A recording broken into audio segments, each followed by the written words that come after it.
CAW cell यानी crime against women cell में जब हस्बैंड और वाइफ के बीच में कोई सेटलमेंट नहीं होता यानी कोई समझौता नहीं हो पाता, तो वाइफ की कंप्लेंट पर फर्दर क्या प्रोसीडिंग्स होती हैं और अब हस्बैंड को क्या क्या स्टेप्स लेने हैं, ये हम आज की वीडियो में डिस्कस करेंगे। तो चलिए इस वीडियो को एंड तक देखते हैं। नमस्कार, वेलकम टू माय चैनल। मैं हूं नीलम नारंग। CAW सेल में जब काफ़ी कोशिशों के बावजूद भी हस्बैंड और वाइफ में समझौता नहीं हो पाता, तो वाइफ अपनी एक लिस्ट ऑफ स्त्रीधन आर्टिकल्स वहाँ पर सबमिट करती है और यह कहते हुए कि मेरा ये सारा सामान मेरे पति और ससुराल वालों के पास है और मुझे उनसे वापस दिलाया जाए। अब ये स्त्रीधन आर्टिकल्स क्या होते हैं? वो सामान जो लड़की को उसके माँ बाप ने या किसी रिलेटिव्स ने या उसके फ्रेंड्स ने शादी के वक्त, शादी से जस्ट पहले या शादी के बाद दिया हो, जैसे उसकी ज्वेलरी आर्टिकल्स, कपड़े, कोई और गिफ्ट आइटम्स या घर का कोई और सामान, वो सब उसका स्त्रीधन कहलाता है। अब अगर कुछ सामान जैसे जेवर और कपड़े वगैरह जो ससुराल वालों की तरफ से लड़की को दिए जाते हैं, वो भी उसके स्त्रीधन आर्टिकल्स में ही आते हैं। अब अगर पत्नी के पास कुछ रसीदें या बिल्स अपने किसी सामान के हैं, तो वो भी उसको CAW सेल में सबमिट करना होता है। अब इस लिस्ट की एक कॉपी हस्बैंड को दी जाती है और उससे पूछा जाता है कि क्या वो ये सारा सामान वापस करने को तैयार है।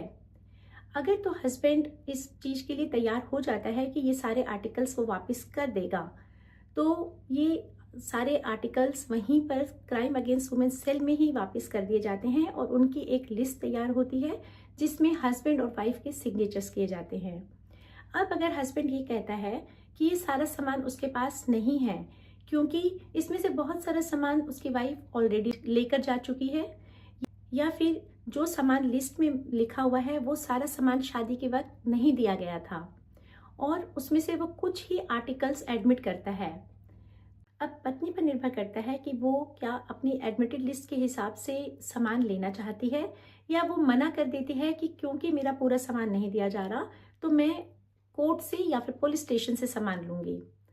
अब इस इंक्वायरी के दौरान जो भी प्रोसीडिंग्स होती हैं, एक detail inquiry report inquiry officer द्वारा तैयार की जाती है, जिसमें मेन 2 एलिगेशंस होती हैं कि पत्नी को पति और ससुराल वालों ने शारीरिक और मानसिक रूप से परेशान किया और उसके मांगने पर उसका स्त्रीधन वापस नहीं किया जो कि पति और ससुराल के कब्जे में है।